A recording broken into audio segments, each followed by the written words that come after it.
All right. Did I not tell you so? I'm just pushing the coffee down and put too much in, so now it's not plunging. Oh, boy. I don't want to plunge too hard because then it will just explode all over my computer. Plunge the coffee, Joey. Plunge. I can just add some water and water it down and have more coffee. Going to need a lot of coffee today. Going to be allowed to talk about the end of democracy as you knew it in America is here. Okay, it's here. Today's the last fucking day of democracy in the United States, my friends. Already Trump's saying today that they're going to crack down on all protests on campuses under crazy threats. We got the tariffs here. I told you it was going to happen because the goal was always to destabilize the Canadian economy, break Canada, create disunity within us, create division, and eventually seize our country, either militarily or voluntarily on our part. It's here. It's what's happening. You can't deny it or pretend it's not happening anymore. I don't want to be sitting here talking about the end of our fucking country every day. I want to be talking about weather like I used to, like the good old days. But I'm not going to sit here and hide from the fact that we are in the most incredible danger of my lifetime.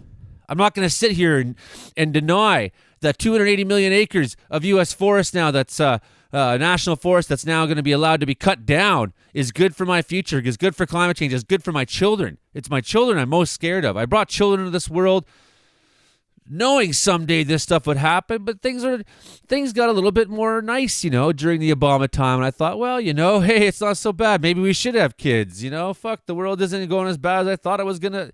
I've been saying all my life how bad it's going to be. And suddenly it's like, everything's pretty nice, and no, wrong, it's over. Anyways, let's get on with some analysis here. There it is. This is bad news. My God. Anything could happen. Get on! I'll watch the video later. They dry mopping this. Make the orange man stop. All right, well, the tariffs are back on. Told you so, everybody. Told you so. It was just a fake, just a psych. It's back on. It's back on. You should have seen it during Trump's press conference today. That was airing on Fox. You could see on the bottom corner of the screen the stock markets all just crashing in real time as the man talked, like down 1-2%. Just see the numbers drop until eventually they remove that off the screen. I don't have that clip. That was on Midas Touch not too long ago. But anyways, tariffs are back on. Let's look at some of the reactions right now to the problem. I find this first one pretty funny. It's Doug Ford, and he's giving a rousing speech, and everyone's behind him. But this is the same guy that just a couple weeks ago went down to the United States and was promoting this AmCan Fortress North America nonsense that absolutely no one listened to on either side. Somehow this man won the general election in Ontario again. And this guy, he was like, I like Trump, I support Trump. And then, no, now I'm against him. No, I like him again. No, I'm against him. It's like, who are you, Doug Ford? Nonetheless, here's what he's saying today. And I think everyone's going to like, if he sticks to this, his messaging, his attitude seems to be there. So I'm going to side on believability for his reaction here. He seems personally upset and out to get some measure of revenge. Seems like, all right, here's Doug Ford. Let's roll it. You come at us. We aren't rolling over. Sure, we're going to get hurt. There's no doubt. But they're going to get hurt just as much. When they start closing the plants, auto plants, and the supply will last 5 days, by the way, before plants close on both sides of the border, because everyone knows the parts go back and forth 8 times, and they don't have the manpower to build the cars right now. And everything's working fine. Everyone's hunky-dory. Everyone's happy. It's not fine. Not everyone's happy, but sure. Throw fireworks in the middle of everything. It's not broken. It's simple as that. Matter of fact, if we took out our energy, system all is the broken, oil that they want, by the way, says he doesn't need Canada, but build the XL pipeline. It's pretty ironic. Take that out. The Americans have a $50 billion surplus on trade if we take out the energy. I'm okay with that, right? I'd want to sell them more, by all means, but everyone's a big happy family. And then he wants to come in and, disturb everything. No, you're not wrong. Go after the rest of the world that's causing you a problem, not your number one customer. I don't start a tariff war. but we're going to win this tariff war. Right off the hop, I've directed the LCBO, we're the largest purchaser of alcohol in the world, to remove every bit of U.S. alcohol off the shelves. I know my good friend, the governor of Kentucky, he's losing his mind right now. I said, you better talk to your president. Mitch McConnell, senior senator from Kentucky, they're losing their mind. We purchase over $1 billion of alcohol, 3,600 products, 35 states. It's going to hit them. We call them the kitchen table issues. Then we're going to cancel Starlinks right away from Elon Musk. Not that $100 million makes a difference for him, but it's principle. I've directed the procurement of over $30 billion of goods not to go to the U.S., to make sure we buy Ontario first. And if we can't find it in Ontario and we can't build it in Ontario, we go across the country. We have 51 tariff-free agreements with countries around the world. We're going to diversify our trade. I've been asking kindly for all the retailers, and by the way, this is a massive impact, folks. Over all of Canada, we purchase $800 billion with a B, $800 billion worth of goods from retailers. A lot comes in from the U.S. I love the software. People are just stepping up. I love going down the aisle of the shopping store or grocery store, and people are picking up to look at the back of the label. They've come up with software to scan it. A lot of people can't scan it. I'm asking politely until I implement it. Every retail store, when you go look at the shelf talker, it has the price. We need to see a Canadian flag on that price. A lot of people can't pick it up and scan it. So please work with us, or we're going to legislate it and start onshoring goods from you're bringing around the world. There's nothing we can't build here in Ontario. Absolutely nothing. So I'm asking for their cooperation to do that. And that's billions. We buy over $300 billion right here in Ontario. So we're going to focus on that. I've never seen patriotism like this in my entire life, running wild across the country. So that's Douglas Ford in response to the orange turd himself's comments earlier today, which can be seen right now. Let's roll it. Tariffs, as you know, it'll start a week earlier than the reciprocal, which is going to be on a couple of weeks earlier. Reciprocal tariffs start on April 2nd. And I wanted to make it April 1st, but I didn't want to go April Fool's Day, because that costs a lot of money, but that one day. But so we're going April 2nd. But very importantly, tomorrow tariffs 25% on Canada and 25% on Mexico, and that'll start. So they're going to have a tariff. So what they have to do is build their car plants, frankly, and other things in the United States, in which case they have no tariffs. What a weird and evil man. And this is exactly what Mr. Wei is doing. By building here, otherwise they'll build, if they did them in Taiwan to send them here, they'll have 25% or 30% or 50% or whatever the number may be someday. It'll go only up. But by doing it here, he has no tariff, so he's way ahead of the game. And I would just say this to people in Canada or Mexico: if they're going to build car plants, the people that are doing them are much better off building here, because we have the market. We're the market where they sell the most. And so I think it's going to be very exciting for the automobile companies. Is there any room left for Canada and Mexico to make a deal before midnight? Factories. And should we expect those Chinese tariffs, the extra 10%, to take effect tomorrow? No room left for Mexico or for Canada. No, the tariffs, they're all set. They go into effect tomorrow. No room left for up on my negotiation. And just so you understand, vast amounts of fentanyl have poured into our country from we know that's Mexico, a lie. And as you know, also from China, where it goes to Mexico and goes to Canada. And China also had an additional 10, so it's 10 plus 10. And it comes in from Canada and it comes in from Mexico. Tariffs are easy. It comes in they're from Canada. Fast, they're efficient, and they bring fairness. For instance, when people kill their dollar, their equivalent of the dollar, whether it's the yuan or the yen in Japan or the yuan in China, when they drop them down, that puts us at a very unfair disadvantage. So all I have to do is say, Howard, we're going to have to raise the tariffs a little bit, because I've called President Xi, I've called the leaders of Japan to say you can't continue to reduce and break down your currency. You can't do it because it's unfair to us. If we had a president that knew what they were doing, and we had a lot of them very bad Yeah, too on bad we trade. don't have a president that knows what they're doing. I'm a huge fan of Ronald Reagan, but he was bad on trade, very bad on trade. He allowed a lot of people, a lot of businesses to be taken. So I say that with due respect, because he was so great on other things, but he was bad on trade. We are setting records right now, records like nobody has ever seen before. When you have companies like this coming in, and almost 40% of their company in one signature is going to be devoted to what he does, which is one of the most important businesses in the world. That's an unbelievable thing. When Apple now is going to start building all of their plants here, all because of what we've done in terms of, it's not because he likes me or they like me. They don't Nobody probably likes you. like me at all. I don't know. I think he likes me a little bit at least. But you know what? It's the incentive we created, or the negative incentive. I mean, it's going to be very costly for people to take advantage of this country.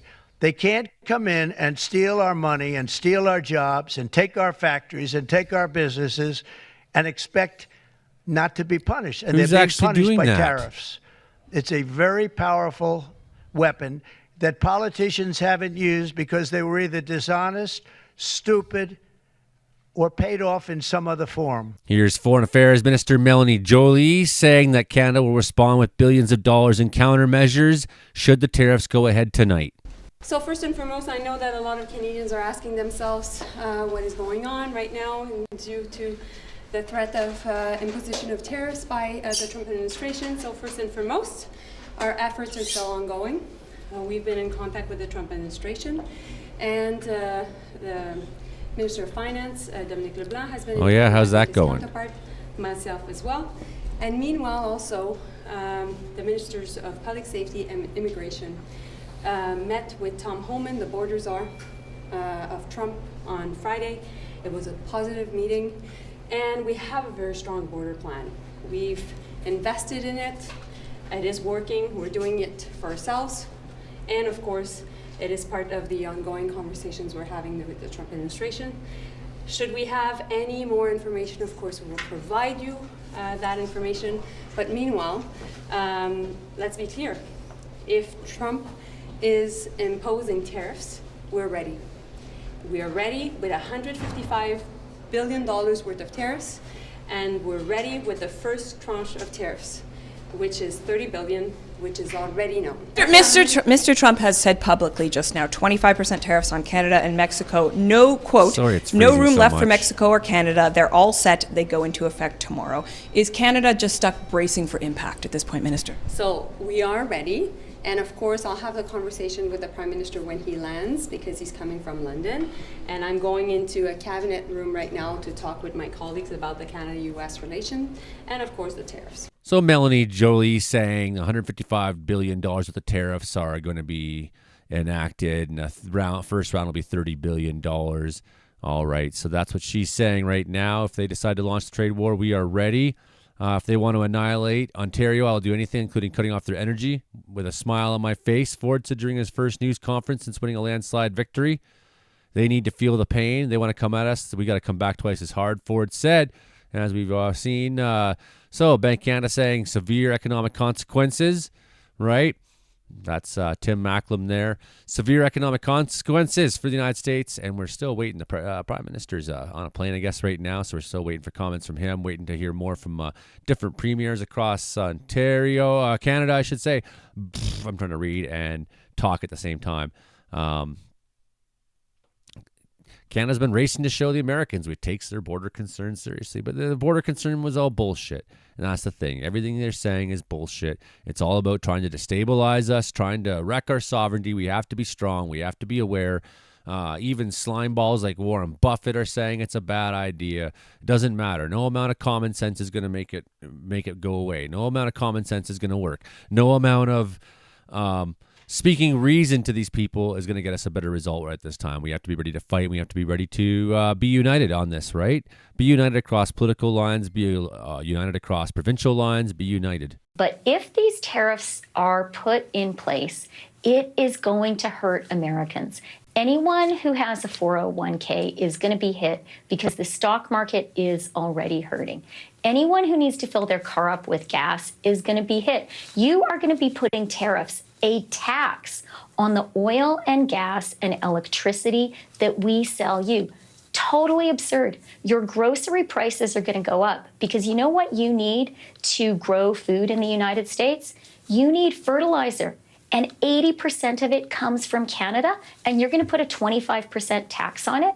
I mean, the Wall Street Journal is right. This is dumb.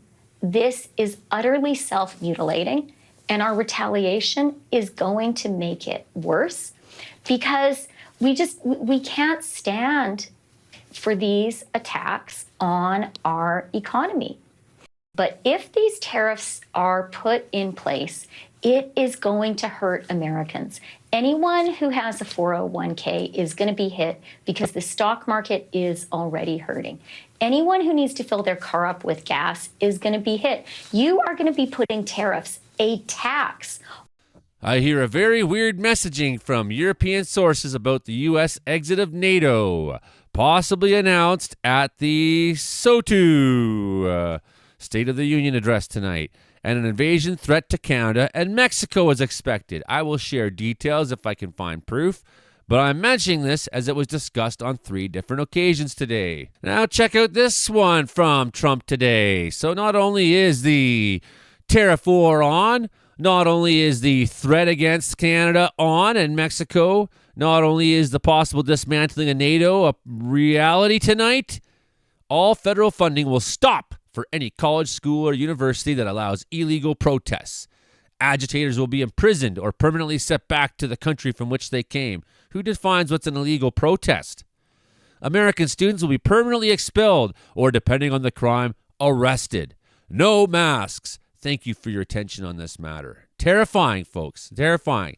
This is the warning shot of fascism. Here's a short snippet of what JT's saying. Now, just like I did a month ago, I want to speak first directly to the American people. We don't want this. We want to work with you as a friend and ally. And we don't want to see you hurt either. But your government has chosen to do this to you. As of this morning, markets are down, and inflation is set to rise dramatically all across your country.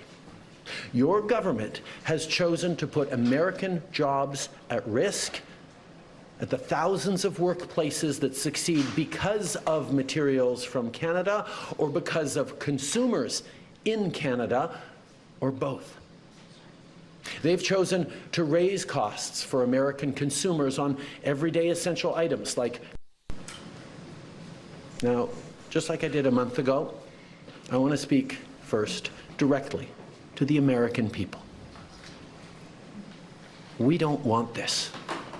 We want to work with you as a friend and ally.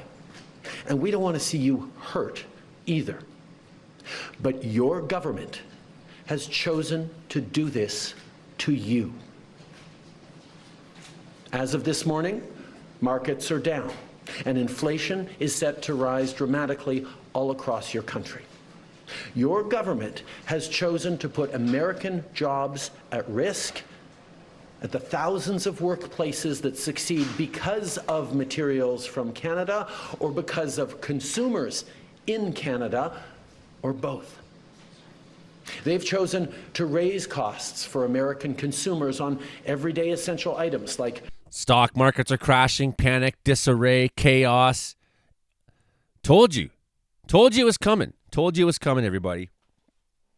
In fact, I've understood that this is coming for a long time. I've understood that a flailing empire... I'm making more coffee here. Flailing empire sitting next to you has always been a bad thing, historically speaking. You know, like I can't think of many examples in history where it was a safe thing to be next to an empire that was struggling, keeping its head above water. People were scared. I mean, you can even look recently to some of the last empires we had.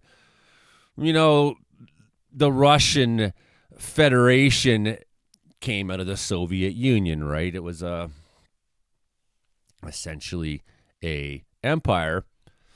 And you look at the last years of the Soviet Union, you know, they even found themselves into a long grinding war in Afghanistan with no point or hope or future. You know, these kinds of things seem to be, it's like you being next door neighbor to an empire that's struggling is a very dangerous thing. I mean, World War I and II were all about the collapse of it. Struggling empires pushing against each other to the point where they couldn't survive. I mean, so we're at this point now. We're literally in, the war is here. The trade war is here. The real war is here. It's coming. And I'm hitting this point now where if you're one of my friends on Facebook who hits the laugh emoticon every time I tell you something dreadful is coming, because I've been telling you things that are dreadful are coming, and I've been right about it. If you're one of these guys who ha ha ha ha ha just has a stupid comment every time, I'm blocking you. I don't want to know you anymore. I don't care if we used to be friends. I don't care how cool you used to be. Fuck you. I don't want to know you. I don't want anything to do with you. You want to be some American mouthpiece. You want to go on about how Canada's broken. You want to spread bullshit. I don't want to hear you anymore. I don't want to know you. I don't care. If you, I mean, you can have a different opinion if we're on the same side. That's one thing. It's like, well, we're both Canadians, and I think we should do it this way. Well, I think we should do it way. That's fine. I'm not talking about that. I'm talking about reactionaries who literally are flooding my feed. This morning, I'm back in Facebook jail. Of course I am. You can't be outspoken and not end up there right now. It doesn't. And again, it's like I said the stupidest thing. I think I said you're a cancer to somebody, and now I'm in jail for a month. You know, it's unfucking believable. Facebook's such garbage. The whole thing is just a feed of propaganda of American bullshit into our feed now. I can't think of why I'd want to be on Facebook much longer. I sense that what's happening here as the world crumbles, so will my little empire here on YouTube. So will my Facebook empire. Fine, so fucking be it. You know, there may be a time where in the future there just isn't a Joey channel. I mean, at the same time, I'm down to my last $500 now. I made it through the winter thanks to all you, and thanks to odd jobs and this and that, and thanks to saving money through fire season, but I'm down to my last $500 now. You know, when April comes, like, I don't know what I'm going to have to do to try to make ends meet, but I don't think I have time to sit around making fucking forecast videos all the time and talking about the way things are. Like, not if life is going this way, not if I'm continually being squished out of my platforms such as Facebook and being unable to post or say things on Interior Weather and Wilderness Watchers. I got an audience of 40,000 people I can't access again for another month. That's 3 out of the last 5 months. Why would I even fucking use Facebook anymore? To go on there to have some America First fucking page to say, oh, Elon's a genius. He's saving us money. We are in the most dark, disturbing, fucked up time I've ever seen, my friends. It's really scary. It's really terrible. And it's not getting better. It's not getting better. Yeah. So, yeah, I mean, I'm not sure what to say to you today. I'm not sure what to say. I don't have a lot of hopeful things to add. It's bad. It's really bad. You know, good chance that Trump will pull out of NATO tonight, and that potentially that means Russia can just run rampant in Europe. You know, when we're going to start seeing intellectuals get sent to camps. What exactly constitutes an illegal protest? Under the First Amendment, Captain Donald. What about their First Amendment, people are saying? And someone says, I'm hoping a U.S. civil war will keep them busy and out of Canada. And I said, hope is a mistake. Hope is a mistake. Yeah, the tornadoes are going on today. That's true. Could be talking about that. We got system moving into BC today. Could be talking about that. There's a lot we could be talking about. But, you know, one thing I need to talk about personally are these people right here. This is an Alberta turncoat group. It's got 13,000 members. At what point do we start looking at these people as a possible national security risk? You know, this isn't just like other things. I mean, this is some of the same people and same money, and don't tell me it isn't. The Freedom Convoy, 44% of its fucking money came from American funders. Don't tell me they aren't the same people. I'm not trying to be mean about it. It's the fucking truth of the matter. It's the same people. It's the same fonts. It's the same art. It's the same style. It's the same language and rhetoric that they're using. See it for what it is, friends. See it for what it is. Alberta, USA statehood movement. Statehood movement. Yeah, tell Danielle. These are the people who got they got billboards going up and this and that. Yeah, they can pack up and go anytime. People are saying, yep, never happened. Traitorous post. 13,000 group members. Someone's pointing out, yeah, I mean, it's really, really wild. How many expats are from the States? Oil families stick together. They're agitators, sellouts, and need to go back home and leave us alone. The other thing is how many PC sellout Albertans moved to BC prior to voting and only need to be in BC 2 months prior to register to vote. That's got to change. The manipulation is largely in the interior where fracking and pipelines are being built. You traders like the U.S., you like them so much, pack up and leave. That we will help you go. Yeah, we will. Pack up and leave. You know, I can't imagine in the past myself saying these kinds of things because I'm a very free speech kind of person, and you know, like I've never been a real nationalist, but all fake Russian troll accounts. You'd like to think so, Wendy, but you know, obviously that's not the case. When you go look at what the fuck Prince George, and it's full of people like that commenting. Okay, I mean, the vast majority are Canadian defenders who defend the Canadian state. But no, there's a lot. And Williams Lake's even worse. Williams Lake's got a bunch of whacked out quislings who are MAGA and Canada's broken. You know, all this bullshit they're saying to just undermine our country, and they've been at it for a long time. I wish they were all bots, but no, we don't have any evidence of that. Unfortunately, this has to be fake. It's not, though. It's not fake. I know you don't want to believe it, just like you haven't wanted to believe everything I've been saying for the last however long you've been watching me. You didn't want to believe, you know, that the tariffs were coming. You didn't want to believe that they were serious about invading our country. You know, the Republican Party of Alberta. This is a new registered statehood party in Alberta. The Buffalo Party of Alberta has changed its name to the Republican Party of Alberta, and they are now in talks with the Republicans in the United States. If you want to have a party with a statehood political platform and you want to have a referendum, this is your chance. Alberta statehood movement will continue as a movement in society, but this is your chance to attain bona fide political representation as a statehood supporter in Alberta.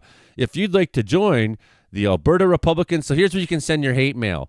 Attention, Jenny.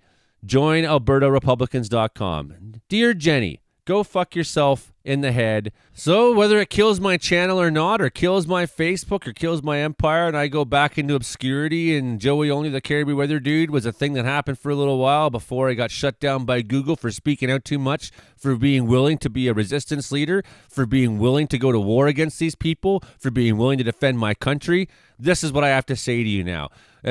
If you want to come on my Facebook anymore and leave stupid comments saying how Zelensky should have just caved to Trump, you know, I'm going to just say you're a straight up asshole. If you agree or support with him in any way, you're an asshole. Don't start crying in the comments, defending that asshole or yourself as an asshole. You're all assholes, and those of us who aren't assholes, see you. Fuck off. Die.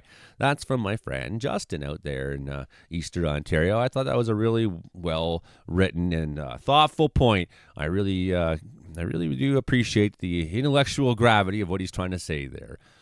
So, yeah, maybe this will be the end for Joey Only Caribou Weather Dude YouTube channel sometime down the road shortly. But I'm here.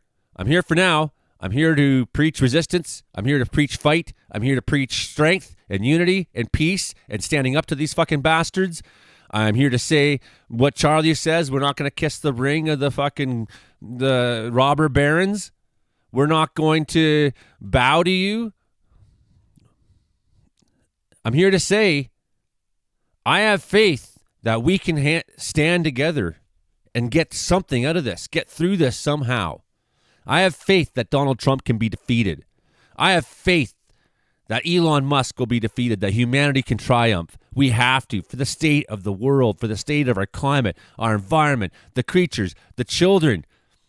It's a bad situation right now. And you know what? You know what part of those cuts against the USAID are? It's because the billionaires would rather just cancel any program that might keep people alive out there and let them all start fucking dying. You know, it's that villainous. It's that villainous. Let's wipe out the poor. Let's join forces with Russia and China so that they can each control their own hemisphere, just like something out of 1984. It's fucking whack. It's whack. Let's attack the neighbors. Let's destroy our relationships, our alliances. And look how fast it happened. I've been telling you for years the Americans are dangerous as they go and fight illegal wars in Iraq and Afghanistan, as they, you look at the list of American war. You look at the list of how much murdering and suffering they've caused. And then you thought we could live next door to them and be their friends and never have it come home to us. You thought the war would never come home to us. Be ready, friends. Get yourselves ready. Get your mind ready. Start learning skills. Start preparing yourselves. Start being ready to fight. Start being ready to fight. Be ready. Be ready, Canadians.